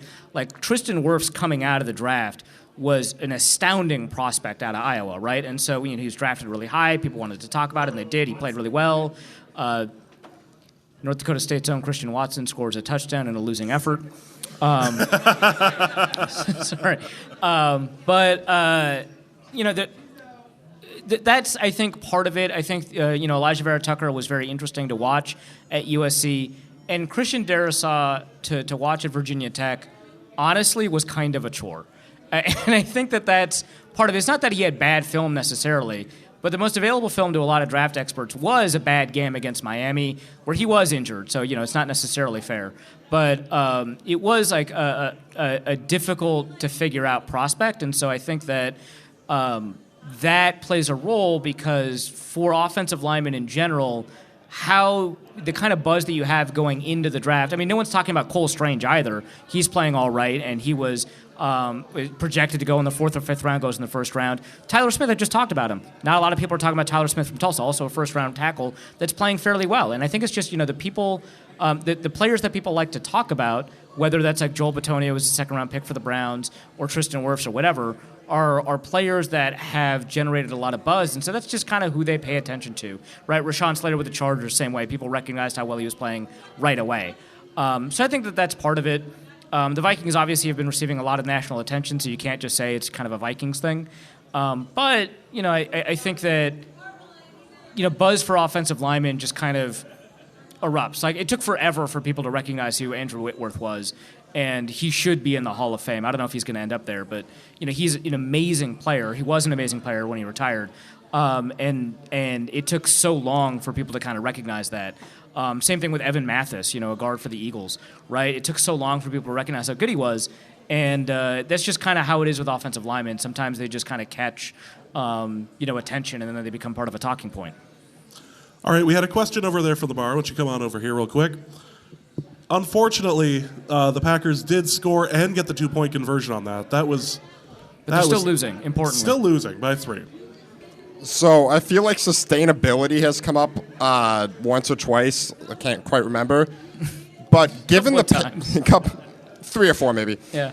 Given the parity in the NFL, is there a team that's made a deep run that play was actually sustainable that got them there, or does everyone depend on unsustainability to some degree? And if so, is the problem just that the Vikings are peaking too early and we're all going to go downhill before we get to where we want to be? Sure, I think that's a pretty fair question. Most Super Bowl winners are lucky, right? The team that wins the Super Bowl often is not the best team, quote unquote, in the NFL. And so to some extent, there is some level of unsustainable play that gets you that Super Bowl win. It's not always the case. I think when the Chiefs won, they were the best team in the NFL. I think when the Buccaneers won, they were probably the best team in the NFL. So, it helps to be good, obviously, in the playoffs, but it helps more to be lucky. The thing is, you can't pick and choose when luck occurs, which is why we have these conversations. If you could, everybody would choose to be lucky in the playoffs, or at least lucky enough to get into the playoffs. And that's not what's happening. We don't know which teams will kind of strike it at the right time, quote unquote. So it's not like the Vikings are peaking too early. It's that we're misevaluating the Vikings because they're peaking. They could continue to have a streak of good luck or not. That's just kind of the nature of luck. But, we can't know that they're going to have Joe Flacco Ravens run, right, where there was some really excellent play, or the 2011 Giants, a much better example than the 2017 Giants? No, it wasn't 2017. That was the No, it Eagles. was earlier than that. That was earlier. But 2007 Giants versus 2011. Yes. That's it. 2007 Giants are a much better example of that than the 2011 Giants. But having those kinds of runs, you can't figure out beforehand who that's going to be. And the team that was lucky heading into the playoffs, often not the team that's lucky in the playoffs. And so, it is true that most Super Bowl winners get there because of luck. The Rams are a phenomenal example of that. But kind of determining which team that's going to be is really difficult beforehand. And there's a bunch of teams that are lucky right now. I mean, the Giants are one. The Jets are another one. To some extent, the Titans that hopefully win this game are another one that are kind of lucky with their winning record. And so, kind of figuring out who that is. Or, the Dallas Cowboys are kind of unlucky right now, right? And so if they strike luck in the playoffs, it's going to be them, which would be very unfortunate. But yeah, you can't pick who is going to be lucky, which is why we talk about the sustainability question, because when this occurs, it is unexpected. And what the Vikings are doing, doesn't speak much for their expected level of play. All right, we got a couple more questions, and then we're going to be giving away the 2 tickets to the Sunday game against the Cowboys. First question's from Eularon, who asks, for Arif's beekeeping corner. Oh, boy. Oh, God. Arif tragically experiences a fatal cardiac event mere minutes before the Vikings win their first Super Bowl. Why? His spirit is brought before the Council of Souls for judgment. Is this about beekeeping? This is the beekeeping corner. Because of his studious and tireless pursuit of knowledge of all things honeybees in his previous life, he is fated to be reincarnated accordingly, but is given a choice. What setting, what role, and most importantly, what race would Arif choose for his next chapter in the cosmos? You can't. This is a D&D question. I will not commit to the idea that there's one preferable bee race over another, obviously. But as much as it's overstated how luxurious the life of a queen bee is, it certainly is, right? It's just because we gave the queen name to it, right? It's not like all bee lives are tough, right? I just put that out there. But bee privilege does exist, and you do want to be the queen.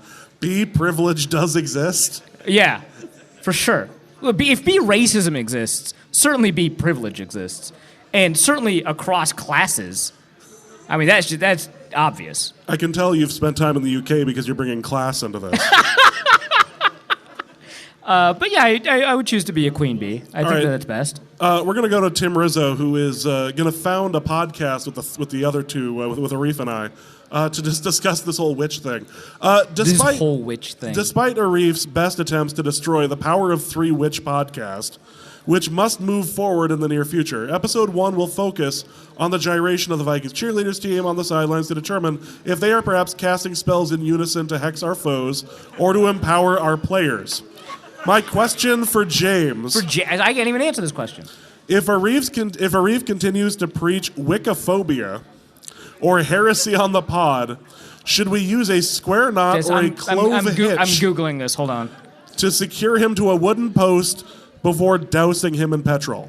Oh, my God. There's a Wiktionary entry, Wiccaphobia. The fear or hatred of Wicca or Wiccans, yeah, obviously. Fearof.net has a Wiccaphobia entry. Psych Times. Of course, the fandom wiki does because they have everything, but it's the phobia fandom, I guess? Okay, so let's presuppose that Wiccaphobia is real and valid. Yes, let's. Yeah. All right, it's a question for you, James. So, I think a square knot should be fine to secure you to a wood post before we douse you in petrol. I shouldn't have said it. Go ahead. And I was gonna defend this, but Rizzo isn't even from the UK. Why is he using the word petrol? It's an excellent question, but I feel extra fuel to this fire, or I feel extra reason to add fuel to this fire as a result of this shirt. I mean, put it on. Yeah, that's not happening. I don't want to give... I refuse to give Don from Ohio the satisfaction. All right, that is going to be it for this episode of Norse Code, which came live from the Union 32 Craft House.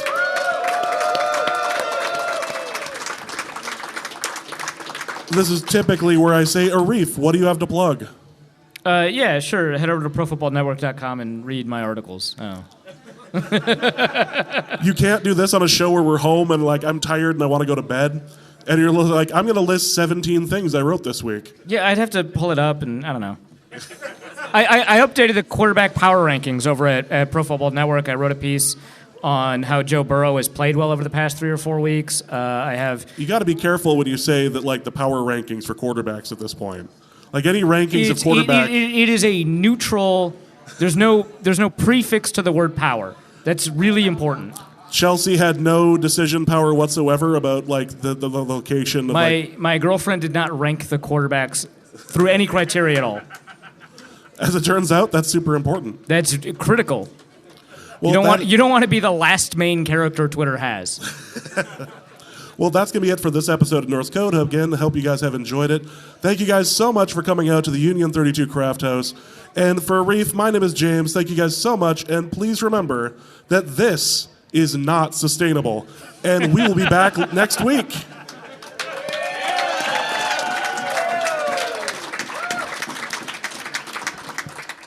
Norse Code is the largest and only division of Norse Code LLC. You can find Norse Code on the Daily Norseman, SB Nation's Vikings blog, at dailynorseman.com. You can also find it on iTunes, Apple Podcast, Spotify, Stitcher, Google Play, and wherever fine podcasts are aggregated. Our Vikings blogger extraordinaire and generally useful human is Arif Hassan of Pro Football Network, and he can be found at Arif Hassan NFL. I am your producer and host, and my name is James Pagashnik. You can find me at the show's official Twitter feed at NorseCodeDN or my personal account at Big Mono. If you'd like to donate a few bucks to the show, you can do so in a few different ways. You can go to patreon.com/NorseCode and donate there. For $3.50 a month, you get bonus material and more. You can also go to paypal.me/NorseCode for a one-time donation, or you can go to norsecode.threadless.com and pick up some Norse Code merchandise. Any questions or comments that cannot fit in a tweet can be sent to norsecodepodcast@gmail.com. On behalf of the Norse Code staff, thank you so much for listening. Our formula is this. Hey, all things are possible through the power of Ben DiNucci.